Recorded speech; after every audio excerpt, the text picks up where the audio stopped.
2023 నాడు మన రాష్ట్రం యొక్క అప్పు 3,50,000 కోట్లు. అంటే ఆ 3,50,000 కోట్లలో ఆ 72 తీసేస్తే 9.5 ఏళ్ల కాలంలో కేసీఆర్ ప్రభుత్వం చేసిన అప్పు కేవలం 2,80,000 కోట్లు మాత్రమే అని చెప్పి నేను చెప్పడమో అజయ్ గారో నామా గారో రవిచంద్ర గారో చెప్తున్న మాట కాదు. కేంద్ర ప్రభుత్వం చెప్తున్న మాట, రిజర్వ్ బ్యాంక్ ఆఫ్ ఇండియా చెప్తున్న మాట. వాళ్ళు చెప్పేదేమో 2,80,000 కోట్లు.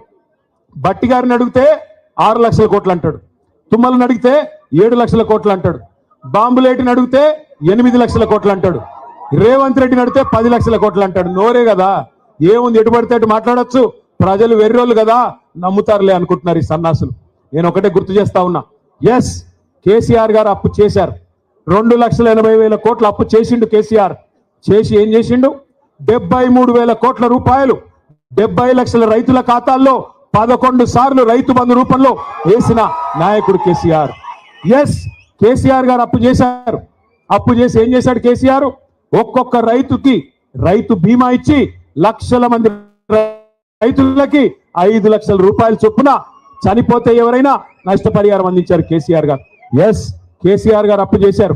9.5 ఏళ్ళు ఒక్క ఉచిత కరెంటు కోసమే వ్యవసాయానికి 50,000 కోట్ల రూపాయలు ఖర్చు పెట్టింది కేసీఆర్ ప్రభుత్వం రైతన్నల కోసం. ఎస్ కేసీఆర్ గారు అప్పు చేశారు.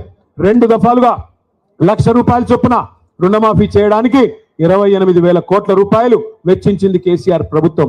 ఎస్ కేసీఆర్ గారు అప్పు చేశారు 2,80,000 కోట్లు. ఆ అప్పుతో 1,022 గురుకుల పాఠశాలలు పెట్టి 6.5 లక్షల మంది మన పిల్లలకి 6.5 లక్షల మంది పిల్లలకి ఒక్కొక్క అమ్మ మీద, ఒక్కొక్క అమ్మాయి మీద, ఒక్కొక్క తమ్ముడి మీద 1,20,000 రూపాయలు సంవత్సరానికి ఖర్చు పెట్టి నాణ్యమైన విద్య అందించారు. ఎస్ కేసీఆర్ గారు అప్పు చేశారు. చేసి ఏం చేశారు? 15 లక్షల మంది ఆడకూతురులకి 1,00,000 రూపాయలు ఇచ్చి కళ్యాణ లక్ష్మి పేరుతో, షాదీ ముబారక్ పేరుతో వారి పెళ్లి చేయించారు. ఎస్ కేసీఆర్ గారు అప్పు చేశారు. 32 జిల్లాలుగా తెలంగాణను మార్చి 32 కలెక్టరేట్లు కట్టారు.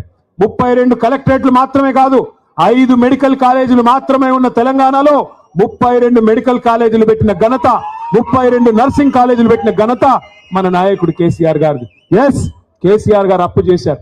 అప్పు చేసి ఇంటింటికి నల్లా నీళ్ళు ఇచ్చే మిషన్ భగీరథ కార్యక్రమాన్ని 40,000 కోట్ల రూపాయలతో కట్టారు. ఎస్ కేసీఆర్ అప్పు చేసి పాలమూరు రంగారెడ్డి ఎత్తిపోతల పథకంలో 90% పనులు పూర్తి చేసి 30,000 కోట్ల రూపాయలు అక్కడ ఖర్చు పెట్టారు. ఎస్ కేసీఆర్ గారు అప్పు చేశారు. మీ ఖమ్మం జిల్లాకు వరప్రదాయని లాంటి సీతారామ సాగర్ ప్రాజెక్టులో 1,000 కోట్ల రూపాయలు ఈ జిల్లా రైతన్నల కోసం ఖర్చు పెట్టారు. ఎస్ కేసీఆర్ అప్పు చేసిన మాట వాస్తవం. కానీ కేసీఆర్ చేసిన అప్పు మన భవిష్యత్తు మీద పెట్టిన పెట్టుబడి, తెలంగాణ పిల్లల కోసం పెట్టిన పెట్టుబడి, తెలంగాణ రైతుల కోసం పెట్టిన పెట్టుబడి తప్ప కేసీఆర్ గారు మీలాగా దోచుకోలేదు. మీరేం చేస్తున్నారు 2 ఏళ్లలో చెప్పండి? కేసీఆర్ గారు ఆ ప్రభుత్వం ఉన్నప్పుడు బ్రహ్మాండంగా రైతులకి నాట్లేసే టైంకి మీ ఫోన్లన్నీ టింగ్ టింగ్ టింగ్ అని మోగేది, రైతు బంధు మీ ఖాతాల్లో పడేది, 1,000 కోట్ల రూపాయలు మీ ఖాతాల్లోకి వచ్చేది. కానీ ఇవాళ 1,000 కోట్ల రూపాయలు టకీ టకీమని పోతున్నాయి. ఎక్కడికి పోతున్నాయి? ఎక్కడికి? ఢిల్లీకి పోతున్నాయి. రాహుల్ గాంధీ గారికి సామంతరాజులు కప్పం కట్టకపోతే పోస్ట్ ఊస్టింగే కదా. నెలకి 100 కోట్లు కట్టకపోతే, 60 నెలలకు 6,000 కోట్లు కట్టకపోతే పోస్ట్ ఊస్టింగే. నెలకు ఒకసారి పోవాలి, కాళ్ళు మొక్కాలి, కప్పం కట్టాలి, పోస్ట్ భద్రంగా ఉందా లేదా చూసుకోవాలి. అది తప్ప ఏంది నువ్వు పీకింది అని అడుగుతా ఉన్నా రేవంత్ రెడ్డిని. 2 ఏళ్ళు బూతు మాటలు తప్ప ఏమన్నా ఒక్క మంచి పని ఎవరి కోసమన్నా ఒకరికని చేసింటే దయచేసి చెప్పమని నేను అడుగుతా ఉన్నా. ఇవాళ బూతు మాటలు అంటే చండాలమైన మాటలు, నాకు ఇష్టం ఉండదు, కానీ తప్పట్లేదు. దరిద్రంగా ఆయన మాట్లాడుతుంటే మాకు ఎదురుగా ఉన్న మాకు రక్తం ఉడుకుతా ఉంది. సరే కేసీఆర్ గారు తెలంగాణ తెచ్చిన నాయకుడు, దశాబ్దాల కళ నెరవేర్చిన నాయకుడు.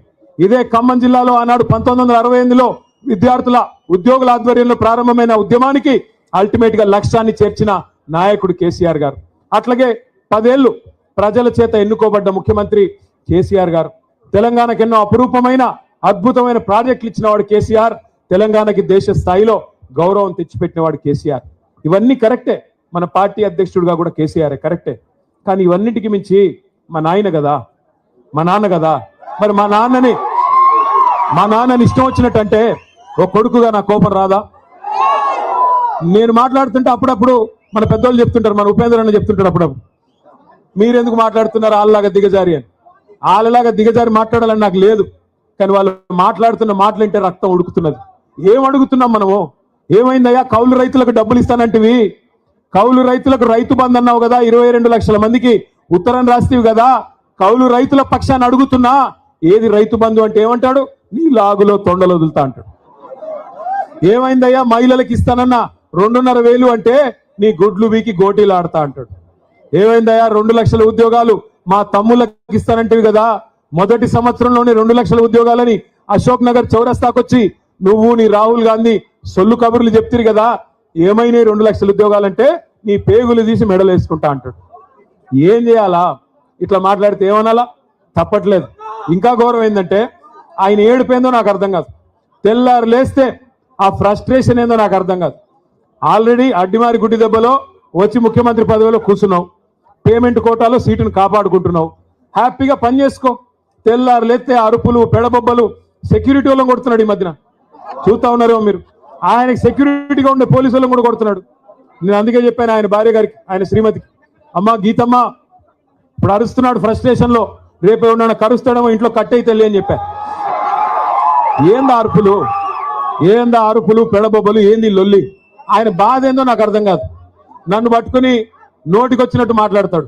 నువ్వు నీలాగా నేను గుంటూరులో చదువుకోలేదు అంటాడు. అవును, నేను చదువుకున్నా గుంటూరులో, నేను చదువుకున్నా, ఓ 2 ఏళ్ళు చదువుకున్నా. నేను 1991లో రాష్ట్రం ఒకటిగా ఉన్నప్పుడు ఆనాడు మా నాన్నగారు నన్ను తీసుకొని పోయి అక్కడ విజ్ఞాన్ కాలేజీలో లావు రత్తయ్య గారు అన్న పెద్ద మనిషి ఉంటారు, ఆ రత్తయ్య గారి కాలేజీలో వేస్తే ఖమ్మం జిల్లాలోని చాలా మంది పిల్లల్లాగానే నేను కూడా పోయి చదువుకున్నా.